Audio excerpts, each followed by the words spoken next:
Welcome back. Today we're going to be going over a rebuild for this Walbro WB-3A carburetor that's on my Tony cart. I initially gave it a bit of a refresh and cleaned it up thinking it was going to be alright, but turns out I'm just going to bite the bullet, do a full rebuild, so I'm going to show you how it's done.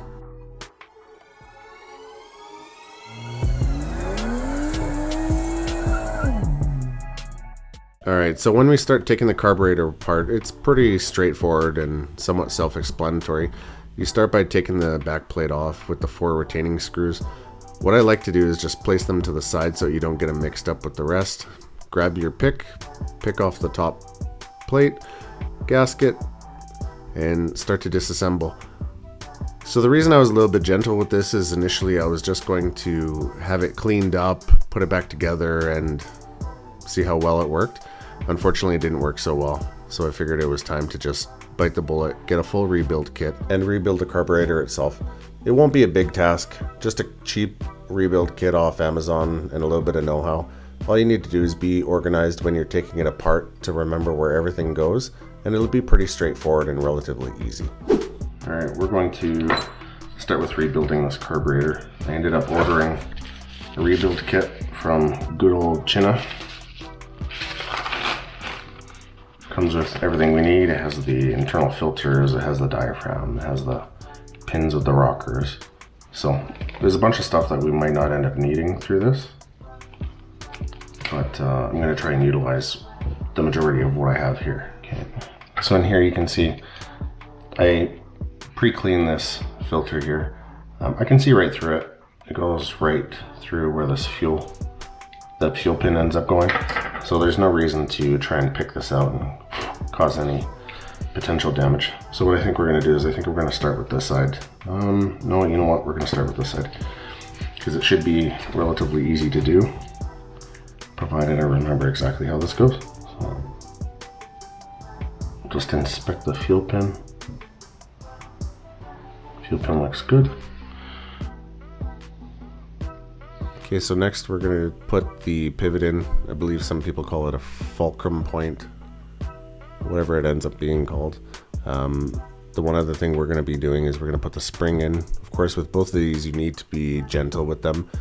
If they end up bending or if the spring gets stretched or compressed or deformed in any way, it will affect what's called the pop-off pressure. So you don't want it to be damaged in any way. So I just left it relatively factory. I ended up reusing the old stuff as it was in perfect condition, so I didn't need to measure for the pop-off pressure. So I'm just going to reassemble it here. It's really easy when you end up having some tweezers. Tweezers help not to damage any pieces, but you just need to ensure that you don't end up damaging when they go back in. Just on the back side, there's a little lump that sits just inside the spring to hold it in place.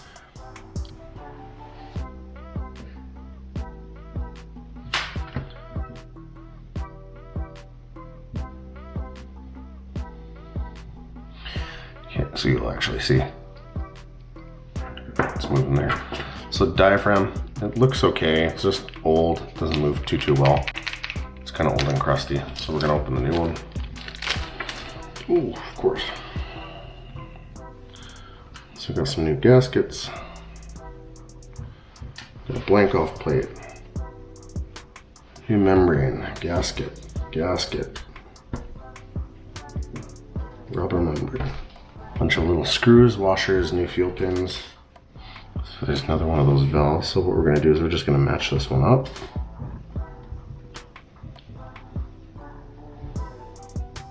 Yep. So that one is it.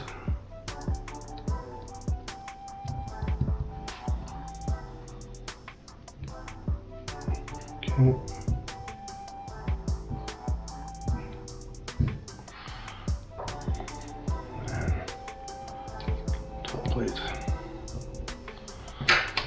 Poke it into place. Yeah, that looks okay. Now these ones will use the flathead screws. Get one started.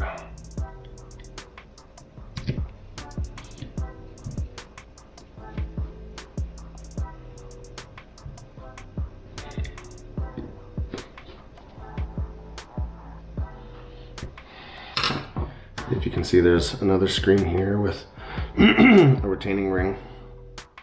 So we did get a replacement one of those, and we did get a replacement screen, but this one's nice. It was easy to clean, so we're not too worried about that one. Okay, so next up, oh wow. Yeah, so you can see right away this one is nice and flexible, whereas this one is like all dried up and not so good. Wow, I didn't expect it to be that big of a difference.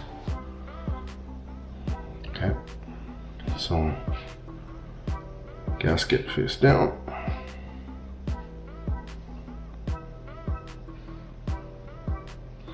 Now the membrane itself, it has a little slot here. So that little slot has to go right inside there. So we gotta be super careful. So we pull it taut, make sure it's over the pin. 100% it's in there properly.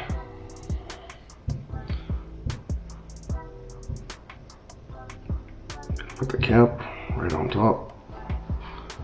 That's what sandwiches it.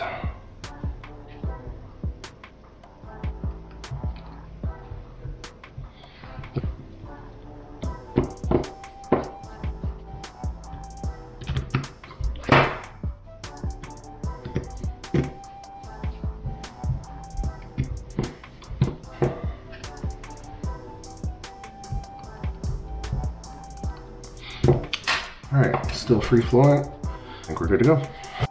Okay, so next we're going to be putting the membrane on. The original one that I had taken off was white, and this one is kind of a copper brown color.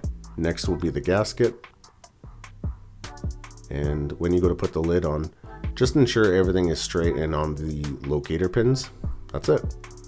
Now, when you go to put the screws in, I just put them across from one another, put them lightly in, and then eventually snug them down. Okay, so hopefully it shows up on the screen here and on the camera. On the left there's an L, on the right there's an H for low and high speed pins. This one here is for the high speed pin. Now this one ends up having the O-ring and a little brass ring as well. So what you want to do is you want to tighten it all the way till it bottoms out. Now the point is sharp, so you don't want to be flattening it out. And the same will be done for the low speed. So you can see right here, it's relatively sharp. Inspect it, make sure that it's in nice shape. You don't want it to be flattened out as it will affect the fuel trims. This one will just tighten down. So once they're both bottomed out, what you'll end up doing is you're gonna set the low to 1 full turn and the high to 1/8 of a turn. This will be a good starting base.